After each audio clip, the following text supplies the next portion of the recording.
Hello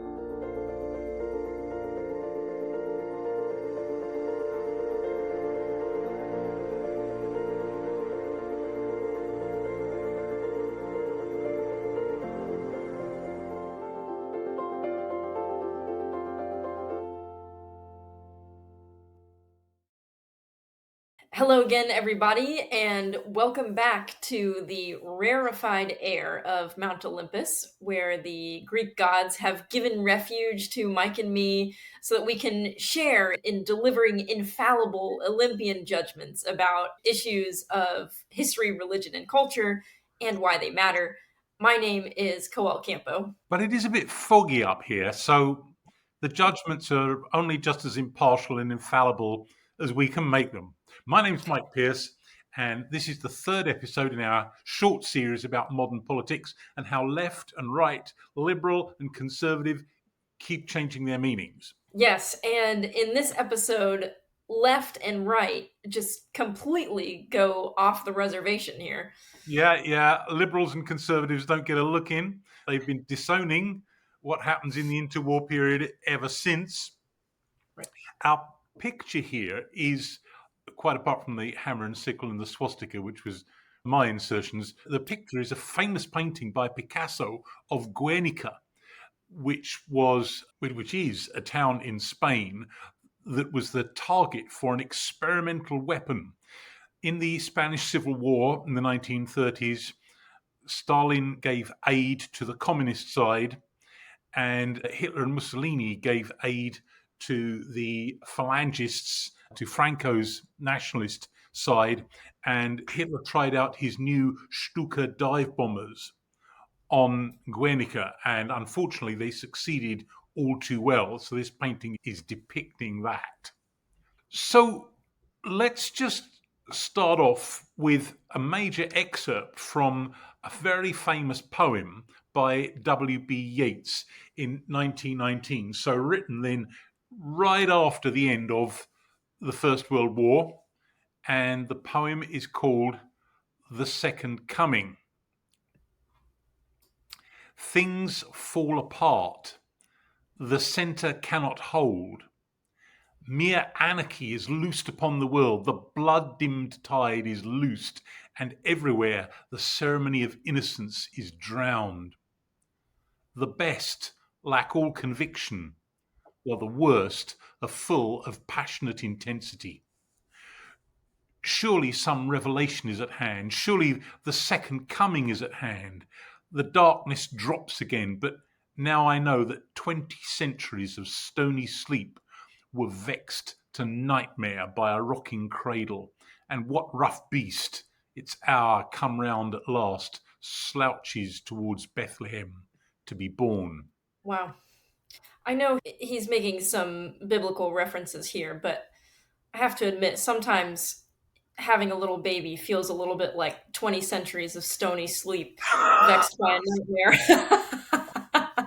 I don't think that's quite what he had in mind. I think the reference is to the coming of the Antichrist, actually. Right. I think you're right about that. But anyway, all of that aside, there are some incredibly famous phrases contained in this passage. Yeah. Things Fall Apart is the title of Chinua Achebe's famous novel. We've got The Centre Cannot Hold, which we've taken as the title for this episode. And then The Best Lack All Conviction, while the worst are full of passionate intensity. And he was commenting really on the atmosphere in the aftermath of World War One, where millions and millions of people were left, to say the least, very angry. One of Yeats's biographers has pointed out he himself was a fierce opponent of individualism and political liberalism, and saw the fascist movements as a triumph of public order and the needs of the national collective over petty individualism. He did cool on that later on, but for a while in the 1930s, he did think like that. He was an elitist who abhorred the idea of mob rule and saw democracy as a threat to good governance and public order. So the pre-World War I reticence about full-on democracy gets transformed in the decades after World War One into favouring modernist style dictatorships, which is hardly conservative and hardly liberal. Right. So we're calling this opening section Demotic Politics and the Rise of Ideologies. Yeah, and I think you better explain why we're using the word demotic here. Well, I'm using that term deliberately to encompass both democracy and modern style dictatorships or totalitarian movements, perhaps, all of which claim, whether truly or falsely or a little of each, to be speaking in the name of the demos, the people kind of language that has become absolutely standard for modern politics, and I would claim is extremely dangerous because, well, I'm an extremist, but I like to point out that there is no such thing as the people, right? Because they don't agree about anything very much and never will. So it then Right. becomes a tool or a weapon in the hands of someone who wishes to crowbar us into their own desired shape. Right. Moving on from that, you've also got ideologies here. Now, I know that they haven't always existed, and I know that because you've told me repeatedly, but many of our viewers may not know that. Yes. Okay. So let's just quickly go over that point here. What we mean by an ideology is a set of usually interlocking ideas, generally political, not always, that claim to account for everything. So provide a kind of a grid. And for this reason, they have extremely powerful appeal, not just to intellectuals, but to ordinary people of fairly average intellect, because they make the person who embraces an ideology have a sense of kind of intellectual omnipotence. Now everything makes sense. And the reason it appears to make sense is because everything is forced into the mold of these few interlocking ideas. Now, Right. the word ideologies is still waved around today, nearly always in a negative context, which is fair enough, but generally referring to a set of ideas that fall well short of being a real ideology. A real ideology tends to be universal in its application, whereas in recent decades, the term is often used to refer to somebody's set of grievance politics or something like that. But here we're talking about the real thing. Okay, so let's kick off here by looking at the effects of World War One, and we'll start with Churchill's worrying prediction. And this is from a speech that he made at a very young age as a Member of Parliament in the House of Commons in 1901. And he's pointing out that the decline of monarchy in the modern world and the rise of demotic politics makes wars more likely, not less, and more dreadful. In former days, he said, when wars arose from individual causes, from the policy of a minister or the passion of a king, they were fought by small regular armies of professional soldiers. And when their course was retarded by the difficulties of communication and supply, because in the past they didn't have the telegraph or trains, and often suspended by the winter season, it was possible to limit the liabilities of the combatants. But now, when mighty populations are impelled on each other, each individual severally embittered and inflamed, when the resources of science and civilization sweep away everything that might mitigate their fury, a European war can only end in the ruin of the vanquished and the scarcely less fatal commercial dislocation and exhaustion of the conquerors. Democracy is more vindictive than cabinets. The wars of peoples will be more terrible than those of kings. Pretty powerful words here, and it sounds like a chilling predictor of the First World War. Yes, really chilling in view of what would actually happen. Although I've discovered that Churchill wasn't alone in perceiving this. Helmut von Moltke, who was the Prussian general who led the Prussian armies to victory against France in 1870, said that the great wars of recent times have been declared against the wish and will of the reigning powers.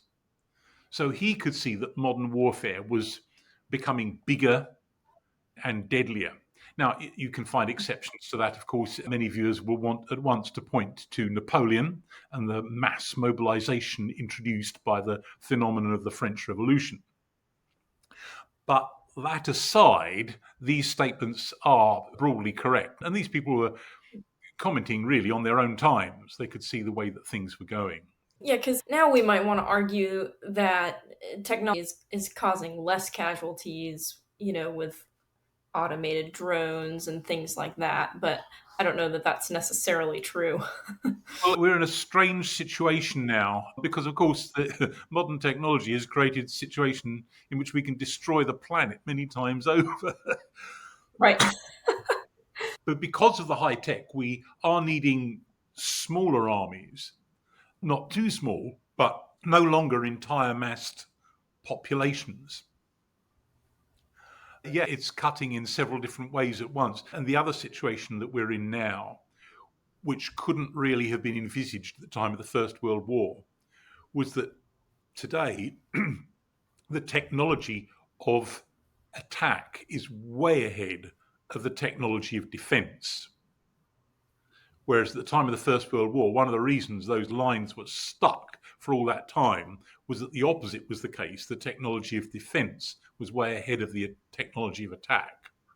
But that's not something we can go into here. This is not a military show. Okay, so the principal forces that emerge in the 20th century are nationalism and socialism. In the old world before the Industrial Revolution, people had identified themselves in terms of their family, extended family, their immediate social superior, their village or at least regional location, and where that was relevant, where different religious confessions perhaps butted up against one another in terms of their religious confession. But in the world of industrialization and urbanization, that had given way to people identifying in national or perhaps class terms. And nationalism is predicated upon national consciousness, and socialism is predicated upon class consciousness. Now, for anybody who feels like this is coming as a surprise, this is ground that we've covered in previous episodes. You can go back and look at us covering nationalism in episode 3 of our series on secularization, and then you can look into socialism in episode 4 of the same series. Yes, but for anybody who's remotely befuddled by this, that's the place to look. If we give a lengthy exposition here, we'll never get round to covering what we're trying to cover in this episode. So, Right. yes, we certainly would exhort you to do that. Now, nationalism played a major role in World War One, but we need to distinguish between two types. And they're not really two types of belief as two different types of circumstance. So there was the our country versus your country support for existing nation states in the conflict. Britain, France, Germany, and when the US came into the war later on in 1917, the US too. That is, there was generalized nationalist support for the war effort in those countries and a fear of the enemy and what might happen if the enemy won. But in terms of the origins of the war and also its outcome, particularly in Central and Eastern Europe, we need to pay attention to nationalism that tended to tear apart multi ethnic empires such as Austria Hungary and the Ottoman Empire. These empires were becoming very fragile, I think we can say, in the late 19th and early 20th centuries, as the various constituent peoples that made them up sometimes, particularly in the middle classes, tended towards nationalism. So Czechs saying that they wanted a Czech state, or at least significant autonomy within the empire, and so on and so on. That should have torn more seriously at the Russian Empire as well. But in fact, it succumbed to economic collapse and Bolshevism during the course of the war.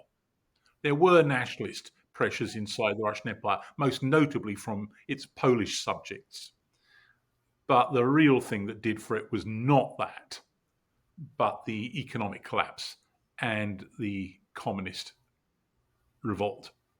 Now, we should pay attention also to socialism and World War One. Socialism posited not national solidarity, but class solidarity. You should feel solidarity with workers in all countries. Think of the famous phrase at the end of Marx and Engels' Communist Manifesto: working men of all countries unite.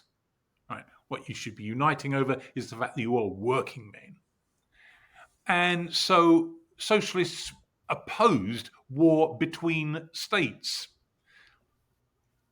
And across Europe, most socialist parties in 1914 opposed participation in the war initially, but in the end, all of them eventually agreed to support their respective countries.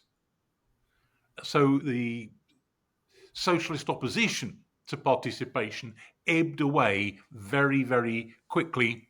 The Social Democrats, for example, in Germany, were persuaded to vote funds for the war effort by the German government, who despised them, but needed their support in the Reichstag, and so on, because they feared alienating their own supporters. The bitter truth for socialists was that even amongst working people, national loyalty appeared to be stronger than international class solidarity. Now, we've got a picture here on the right of Jean Jaurès, who was assassinated on the 31st of July 1914.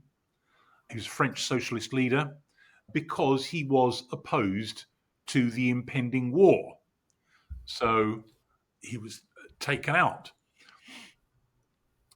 But in fact, virtually all socialists finally got behind the war effort in their own countries. The only exceptions were the communists. Which kind of makes communists sound like pacifists, but they weren't really. No, they weren't pacifists at all. They were in favor of killing the right people. And their argument was that this was a capitalist war in which ordinary workers from different countries would be required to kill one another, which was perfectly true, of course. Whereas they wanted the guns turned on the capitalists. A wonderful line in the film, and I trust also from the novel, Dr. Zhivago, comes to mind, where one of the leading characters, Zhivago's brother, whom for decades he's never actually met, is a communist agitator, and he's instructed by the Communist Party to join up into the Russian army, but not to press for Russian victory, but to organize defeat. He said this was a war of capitalists against capitalists, and his line is, and which of them won was a matter of utter indifference. So, although communists might not have said that publicly, that was their line. So they were consistent, at least, in opposing participation in World War One. Now, we're going to be making some very sweeping statements here about the political results of World War One. And Churchill, revisiting the topic of that speech in the House of Commons in 1901, in his book about the First World War, which was published in 1923, says, no prize was to reward the sacrifices of the combatants, victory was to be bought so dear as to be almost indistinguishable from defeat. It was not to give even security to the victors. So he might well have felt vindicated for what he had said 22 years earlier. Just to sum up then, the conservative order was smashed beyond repair. 4 empires were destroyed: the Austro-Hungarian Empire, the Ottoman Empire, the German Empire, and the Russian Empire. And 2 more, the British and the French, were gravely weakened. You could quibble at that and say, well, if you look at the map, the British and French empires are even bigger after the war than they were before because they grabbed so much of the Middle East. Yes, but the writing was now on the wall. The most modern liberal state, the US, was now not yet dominant, but clearly the strongest power in the world. Not in terms of its navy, that remained with the British Navy, but in terms of military power more generally, and particularly because that was underpinned by its vast economy, which had a couple of decades before outstripped the British. National self-determination was the ostensible basis for states' existence. That was the rationale behind the Paris peace treaties of 1919 and the years immediately after. So redrawing the map of Europe so that every nation has its own state and is within one state. Of course, that was not possible, and it left loads of new potential for conflict for the future, which was realized 20 years later. And furthermore, a socialist state had come into existence in the East. The Russian Empire, now reborn as the Soviet Union, as it was officially from 1922, and it was determined to spread its revolution worldwide. So it looks like we've just touched base with all of our main categories: conservative, liberal, nationalist, and then socialist. Yes, that's what I've tried to do to summarize there. Staying with the political results of World War I, the principal political consequence of the war was gigantic resentment. The cost in lives and destruction dwarfed that of any previous conflict. The suffering in terms of hunger and homelessness and statelessness continued for years after the war. The flu pandemic swept away even more lives than the war itself. That wasn't really anybody's fault, but nevertheless, it simply came on top of all of the other suffering. And wars continued across Central and Eastern Europe until 1923. This is a phenomenon that's constantly forgotten in Britain, America, France, Italy, really even in Germany. The centre and east of Europe remained convulsed by a whole load of wars for a number of years after World War I had supposedly ended. And the Paris peace settlements were resented as unjust and merely created new minorities in new states and new territorial disputes where large areas had been awarded to one state that its neighbour felt it should have had, and so on. So it's creating lots of dry tinder for future conflicts. There was also a briefly successful communist coup in Hungary, lasted just 5 months, and a serious but failed attempt at one in Germany. And the existing ideologies turned ultra radical. So these aspects don't really get emphasized enough, right? I mean, the fact that most people in the interwar years were angry most of the time. And angry politics makes it hard to maintain conservatism or liberalism. Right and left are wont to become entirely different things. Right. And that brings us to this point, that left and right now assume monstrous forms. In the 19th century, nationalism, which was almost synonymous with liberalism, counted as left, and socialism as far left. Socialism only really came into existence during the course of the mid and later 19th century. But with the conservative order finally smashed by the war, nationalism now counted as right and socialism as left.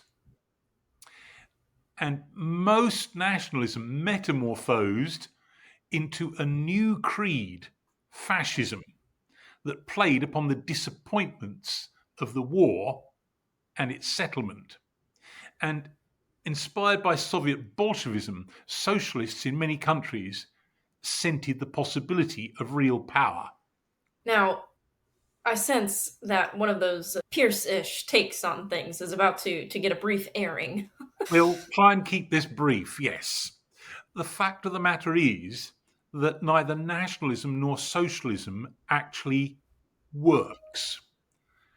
And they fail to work because they are ideologies, and ideologies can never explain the proper complexity of human beings, human society, the universe, right? We are immensely complicated, and they work only at the level of theory by forcing the infinitely disparate phenomena of human life into the tight straitjacket of certain unalterable truths. And that means that when they attain to power, they always fail to bring in the utopia that they had promised. And this is an important irony because this also works at the level of some of the micro ideologies of our own times that we referred to a few moments ago. That once they are successful politically in attaining power and then disappoint, the result is not for the ideologues to modify their original theories in the light of reality, but to go ultra radical. Right? We are being impeded by all kinds of nefarious forces that are plotting against us, that must be beaten down. Right? And so they are liable to turn vicious. And this is how relatively moderate, relatively mild eyed, relatively liberal 19th century nationalism metamorphoses into post World War I fascism. And why communism, when it seizes control in Russia, and of course completely fails because it doesn't work even at the level of economics, never mind anything else, constantly has to arrest millions of people, massacre them, try to liquidate whole classes of human beings in order to try and force the utopia into being. So the interwar decades are an angry period. Yeah, just on that real quick. It sounds to me like, unfortunately, it's just not very popular in politics to take responsibility for when things go wrong. No, it isn't. And one of the ironies of living in democracies, or even of having a revolution, is that every election and every revolution always leads to disappointment because the promised utopia never arrives. Right. For reasons that Christian theologians could explain to us. But we're not going to Right. go there now. We'll stick with the politics. Right. Right. So now we're going to look at 1919, the year of the Red Scare. Now, my sense is and I might be 100% wrong about this, that the Red Scare of 1919 doesn't get covered much in US school systems these days. Teachers, correct me in the comments section. Was that your experience? Oh, yeah, absolutely. I mean, it's been a little while since even I went to school, but yeah, I had absolutely no idea that this was a thing, and it's very disappointing to find out about. Right. Now, to be fair, the Red Scare was prominent in almost all countries, as I've learned, thanks to you. But we're looking at situations specifically in Britain and America where it was less threatening there. But we're looking at those specifically to show that it was significant even in these two countries. Yes, that's what we're playing at here because we're dealing with vast phenomena. And to get tied down to even one country, say like Germany or Hungary, we'd be using most of the rest of the episode just to look at that. And we simply can't. Yeah. So, why was there this scare of a red takeover in the aftermath of World War One? Well, Marxists argued that the Great War had been a capitalist's war paid for in the blood of working people who had nothing to gain from it. And quite honestly, lots of people were inclined to agree. Lots of demobilized soldiers could say that. What on earth was the point? And the returning soldiers were flooding the jobs market back home, which caused wages to fall and unemployment to rise. So, you might be coming back to a parade and being lauded as a hero, but after the parade's over, you're unemployed or you're going back to work for a pitiful wage. And that's going to make people angry. Trade unions were agitating for a 40-hour week. The prevailing norm had been 54 hours. Red Revolution had broken out in Russia in 1917, and it was on the cusp of occurring in Germany and Hungary.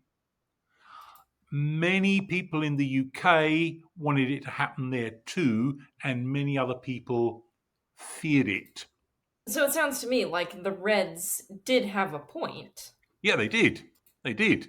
Lots of people were absolutely fizzing angry and tend to be after massive conflicts like this. Now, that wasn't so much the case, at least in the victor powers in World War II, because the victory had been decisive.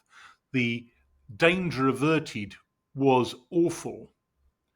And particularly in the case of America, the American economy was booming and made the shift from wartime production to actually helping other people, things like the Marshall Plan and so on, which kept the economy moving along. So it was a very different sort of atmosphere. But more typically, what happens is what happened after World War One. And by the way, when this horrible Russia-Ukraine war comes to an end, they're going to be very, very serious consequences to pay, especially in Russia. And we need to be ready for that. So, yeah. One book that covers this very well is Anthony Reid's The World on Fire, 1919 and the Battle with Bolshevism. And he looks at the Red Scare in multiple countries. Well, going back just immediately before the First World War in America, labor relations in many parts of the country were extremely bad and violent.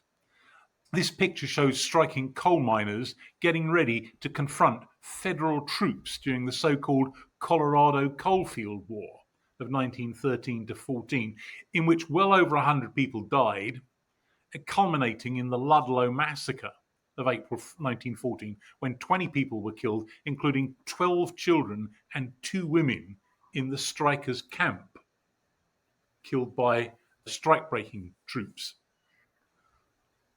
Wow. Yeah.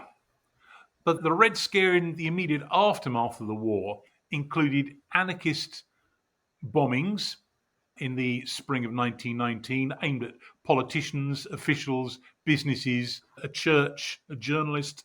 Only 2 people were actually killed, but there were a lot of bombs.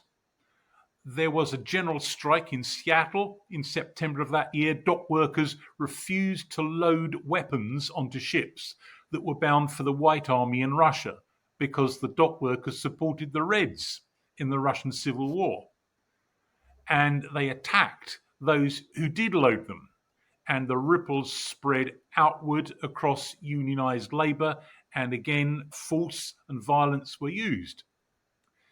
And we should mention the IWW, the Industrial Workers of the World, nicknamed the Wobblies, I think because of the W's. I think that's what happened there.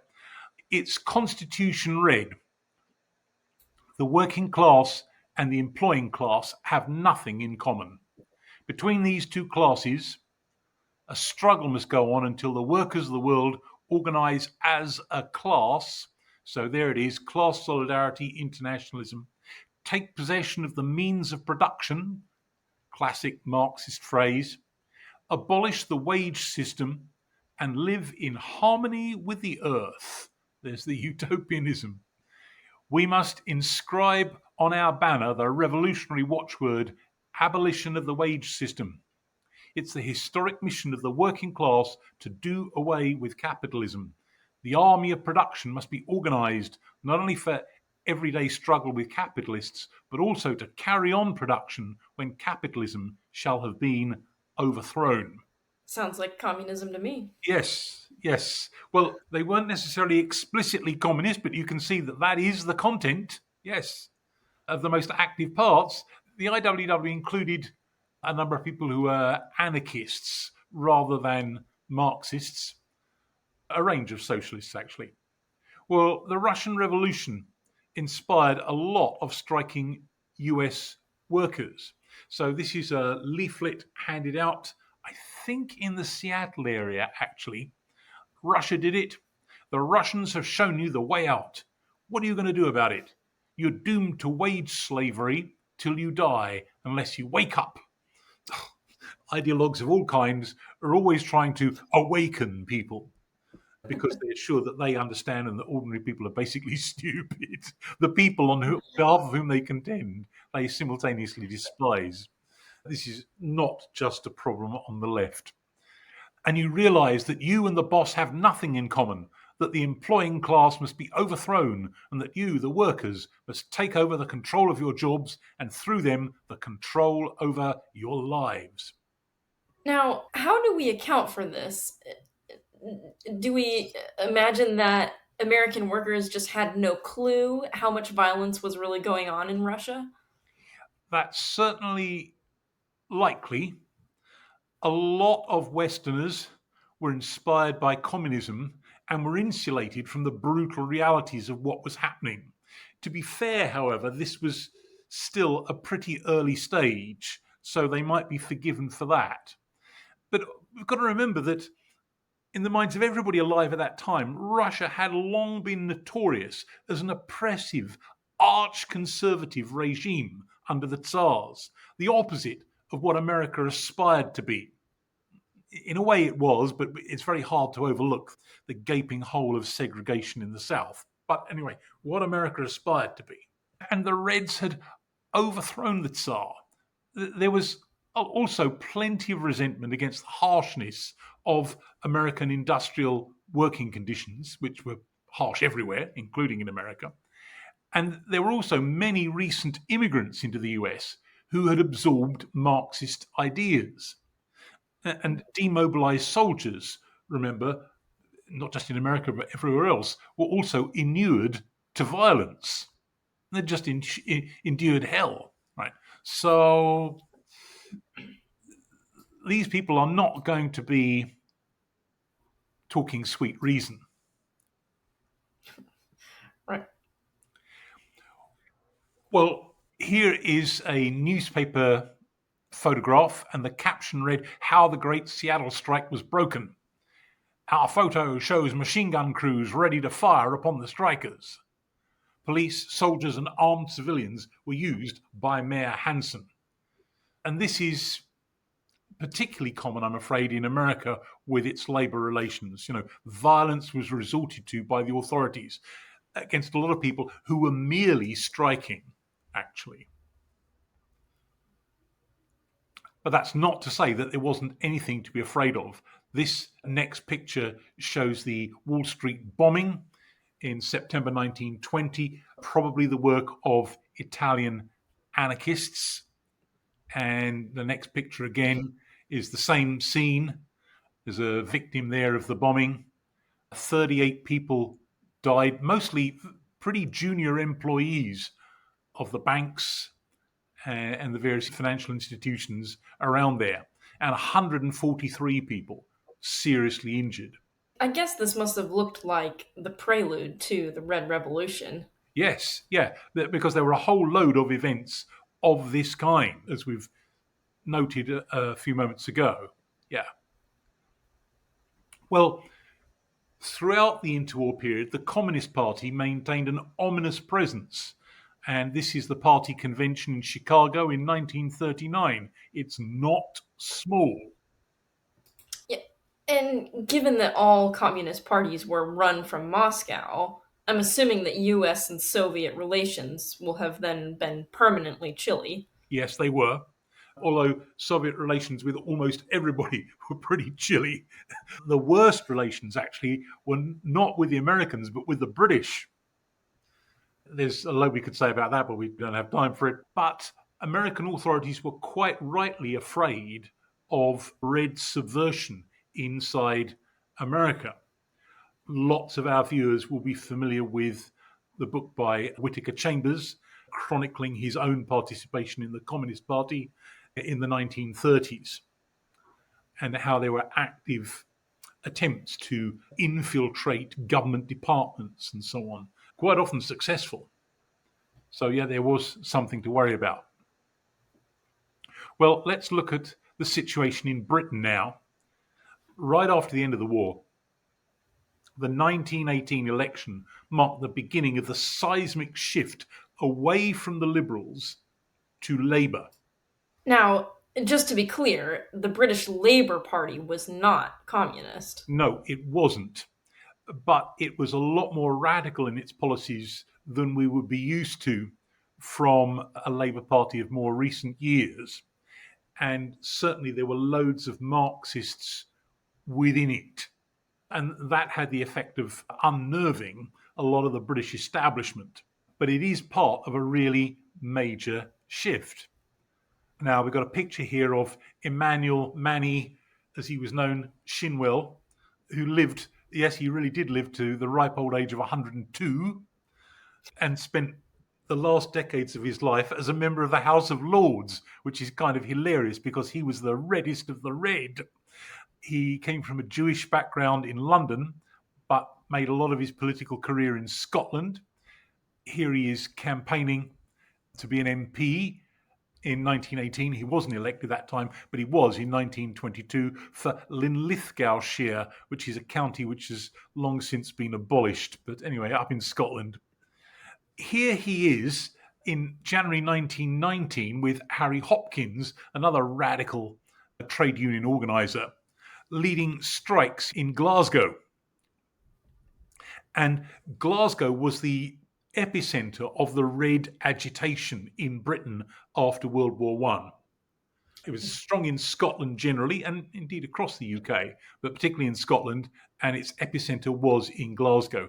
And 10,000 troops, mostly Highland regiments, but not including Glaswegians, were brought in with tanks and machine guns and a howitzer to put down the riots. I mean, this would be unthinkable at any other time, right?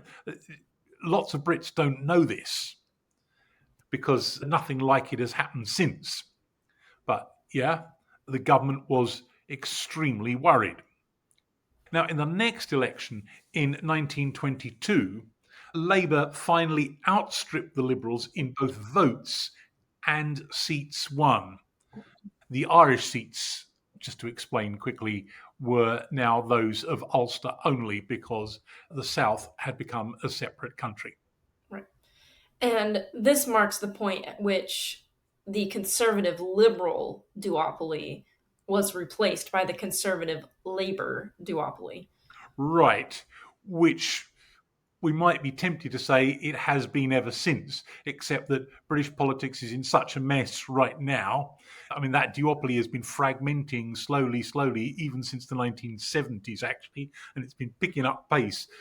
Goodness knows what's going to happen next time around. But yeah, insofar as anything's permanent in politics, you could say that's a permanent shift. Mm. But we should pay attention to communist presence in British life. They were constantly agitating. And again, although they never really looked like they were about to overthrow the government, as in America, they were not a negligible presence either. So we got communists here in London in May 1928 and in 1936 marching through London. And my gosh, that banner actually says Stalin for world peace. Unbelievable, isn't it? Yeah. But that was how communists presented themselves, right? We are the anti nationalist grouping. So we want to bring an end to war. What isn't said is that we'll kill off the capitalists and anybody else who stands in our way. But yeah, they are the peace party. And absurdly maintained this stance through the Cold War in the later 20th century and Wow. still found willing dupes in Western countries to believe them. Well, they're getting a bit more militant in this picture. These are communists in the same year in London. At the start of the Spanish Civil War, had drawn a lot of new recruits into the party because lots of people who incline in that direction anyway were now coming to think, my gosh, fascism is going to take over in one country after another, and so it has to be fought. That just for anybody who forgets their years in school, the Spanish Civil War in 1936 to 1939 was fought between one side we can broadly categorize as communist and another, again, distorting things a bit, but we can call fascist. So it was, again, heavily polarizing. Hard left and hard right, I think, would not be distorting things. Here we've got a big Communist Party rally at Earl's Court in London, right on the eve of World War II. And another picture of the same meeting, and 18 days later, this lot would be extremely embarrassed. They'd be thrown into complete consternation, as were communists in all manner of countries, by the signing of the Molotov-Ribbentrop Pact. Yes, and maybe to remind anyone who's forgotten what the Molotov Ribbentrop Pact was. Well, Molotov was the Soviet foreign minister, and Ribbentrop was Hitler's foreign minister.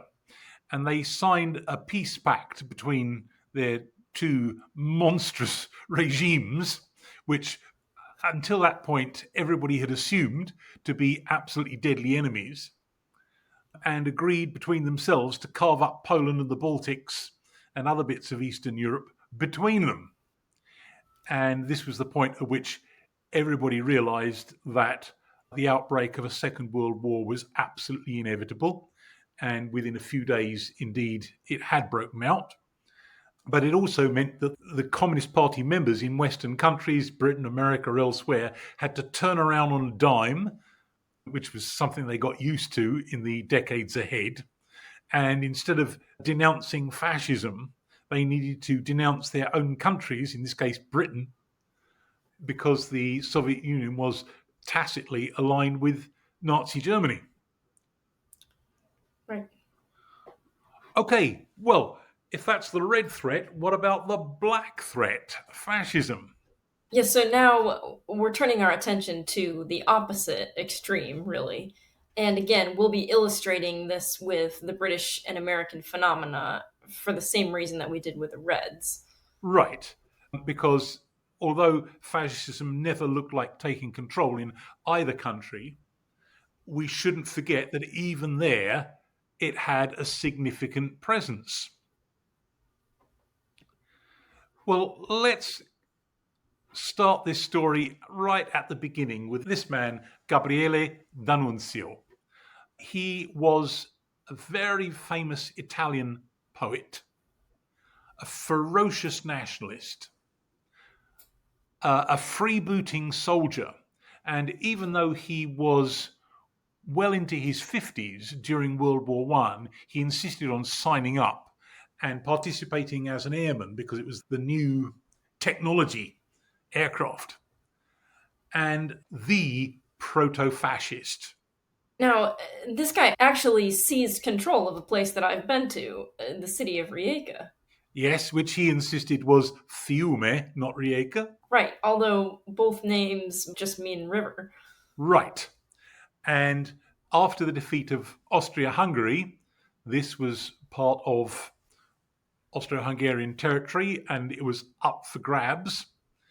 And both the new state of Yugoslavia, realistically a vastly expanded Serbia, and Italy wanted it.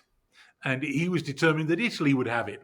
So he formed his own militia and occupied it for several years after the end of World War One, until finally it was, I was going to say, divided up between Italy and Yugoslavia. I mean, Italy got the core of the city.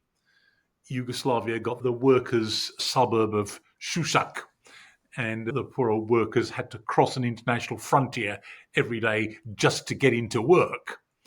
But yeah, he was the initial proto fascist, doing all the strutting around in fancy military gear, and was an inspiration for this man, Benito Mussolini, who is shown here with his black shirts, again, essentially a kind of a private army, in 1922. So, Mussolini is really the first fascist dictator in 1922, like you said. I mean, didn't he actually invent the name?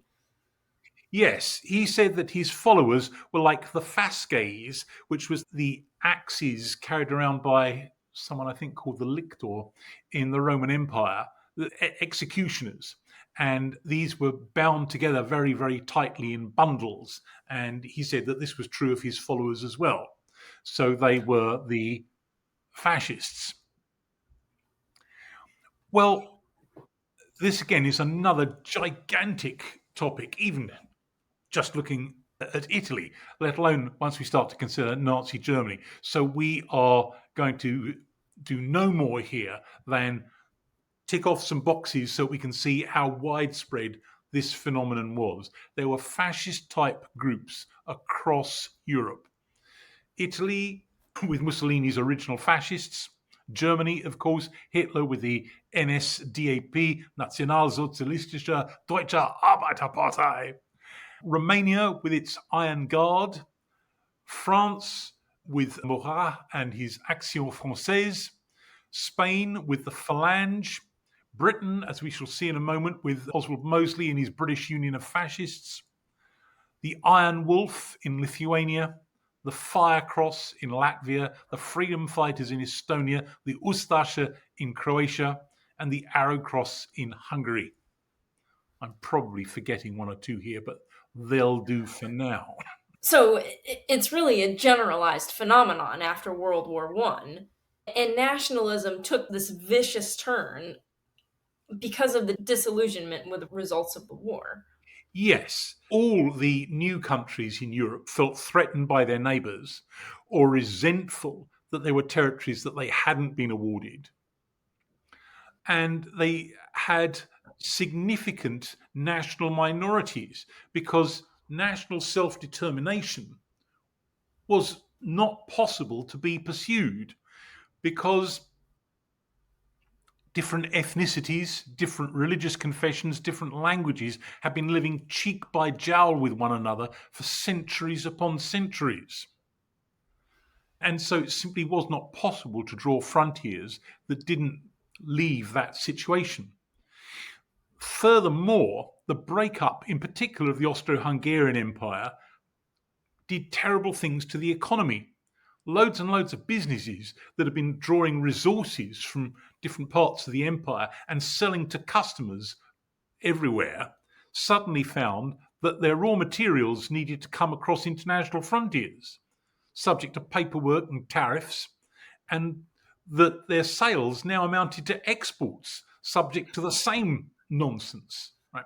So it wasn't the only reason, but it was one more thing that ground down the economies across large areas of the continent, leading to economic dislocation and ongoing slump and unemployment and dissatisfaction, on top of all of the other things that we mentioned a few moments ago. So, in that situation, there's going to be an instinct to want to blame somebody. It's the fault of the ethnic minorities, it's the fault of our neighbors who are resenting us and making our lives impossible. Or it's, of course, the fault of the Jews who had for long been blamed for all kinds of things everywhere for reasons that we explained in our first series on Jewish history. Right. This sounds like a good time to plug your campaign of bring back the Habsburg Empire. Yes, yes, yes. If anybody wants to sign up for my mass political party, latest membership count one, I think, Bring Back the Habsburg Empire Party. It has its own website on Facebook, but I haven't added anything to it now for some years. But please feel free to visit it and add snark of your own. Yes. I'm going to get you a t shirt. It's not very Habsburg to wear T-shirts. What about a very nice t shirt? Nice T-shirt. I suppose so. It would need to look more like a sort of a smart Austrian Trachtenanzug type jacket, I think. But that might stretch your budget a little, I think. Okay, well, in the case of Britain, fascism was there as well. And that brings us inevitably to this reprehensible individual, Sir Oswald Mosley. He'd been a Conservative MP for 6 years, from 1918 to 24, and then he switched to the Labour Party and was an MP for them for 6 years until 1930. Then he founded his own new party in 1931, and then the following year founded another new party, the British Union of Fascists. Any similarity to the party switching, multiple party founding career of any present British party leader is entirely coincidental. Yes, entirely. Entirely, yes. Well, here he is strutting his stuff with his own black shirts. So, his uniformed band of thugs in Britain. And here we've got the BUF, British Union of Fascists flag, which isn't exactly the same or particularly similar to the swastika, but you can't escape the feeling that it's got a similarity of spirit about it. Something to do with electricity, perhaps? Is that what's going on there? I'm not sure. Right. And here is Mosley with Benito Mussolini in 1936. Yeah, this must be his mentor. Yes. Although, embarrassingly, it bears, and embarrassing is what we do in these podcasts, it bears remembering that Mussolini was quite widely respected across a spectrum of British opinion before the war, although he was ridiculed and despised during it. He'd instilled some kind of organisation in a country, Italy, that in European terms was considered backward and disorderly. So Mosley had something to gain by hitching his wagon to Mussolini, at least at this stage. Mm. And here we've got a BUF rally in London in 1936. I should mention here that I was brought up on stories told me by my mother about the Battle of Cable Street in 1936. Cable Street is in London's East End and was a heavily Jewish area, and the BUF insisted on marching there. And they were vastly outnumbered by loads of leftists, anti-fascists, who turned out to confront them and fight them, and the poor old British police had to keep them apart. And there was the most intense battle. And although there were nearly 200 injuries and goodness knows how many arrests, it's absolutely amazing and a tribute to British life that nobody, was actually killed. But there we are. Well, Nazism was present in the US as well.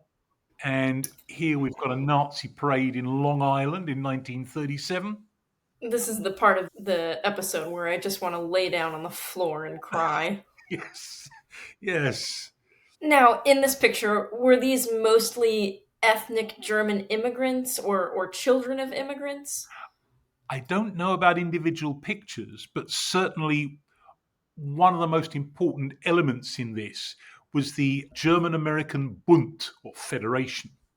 And certainly they did play a large part in this, yes. But it wasn't only them, as we'll see in a moment. Well, here's a rally against Nazism in New York's Madison Square Garden. And of course, there have been a lot of leftists, but also when you think of the number of Jewish people living in New York who were worried about this, many of whom or whose relatives had already acquired bitter experience of how the Nazis operated, then there would have been quite a big turnout for this event. But Henry Ford wasn't a person of German extraction. The Nazis were deliberately cultivating support in the US, and they awarded Henry Ford the Grand Cross of the German Eagle in 1938 because Ford had published and distributed at his own expense the Protocols of the Elders of Zion, which is a forged pamphlet from Russia in the late 19th century, positing that there is a worldwide Jewish conspiracy. Now, we've actually used this unfortunate slide before in episode 3 of our very first series, which was on the history of the Jews in Israel. Yes, yes, and please do go and take a look at that. Well, just a couple more pictures of the same sort here is 20,000 people at an American Nazi rally in Madison Square Garden in February 1939, and a parade on East 86th Street, New York in 1939 also. So, just to reiterate, what had happened here is that left and right had both polarized to insane extremes. And the thing that I really want to underscore is how difficult it was to resist the binary logic. It was easier in Britain and America, but elsewhere it was much, much harder. That the fascists on the one side insisted that we are your defenders against the threat of communism, and the communists on the other side, we are your defenders against fascism. And it left it very difficult for people to resist that kind of binary choice. And although I don't want to melodramatize, is that a verb? It is now, anyway, because the situation now is not as serious as it was then. Nevertheless, there are analogies to be made, and we witness in the present moment radical right and radical left insisting that they embody the only safe protection against the horrible menace of the other. Right. And that has to be resisted. Yeah. Anytime the mudslinging gets out of hand, this is sort of what you end up with, I feel. Yes, yes, I'm afraid so. Well, on that depressing note, in our next and final episode in this series, we'll be looking at how left and right have fared since World War II. Yes, and how the former, the left, has reincarnated itself once, though it's taken quite a few decades to do it thoroughly, and the latter has reincarnated twice to bring us to our present sorry pass. Well, that certainly makes me look forward to the next episode. All right, everyone. Well, we really hope that you enjoyed this episode. Hopefully, maybe you learned something or are thinking about something in a different way than you did before. But either way, we would love it if you would share this on your social media, subscribe to our channel, annoy other people with our videos so that we Especially can, Noi. yeah. Yes, they're most useful for that. Yes, we would appreciate any and all support in that aspect. Yes.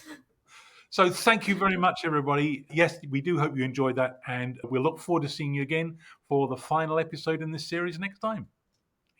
Bye bye now. Bye, everyone.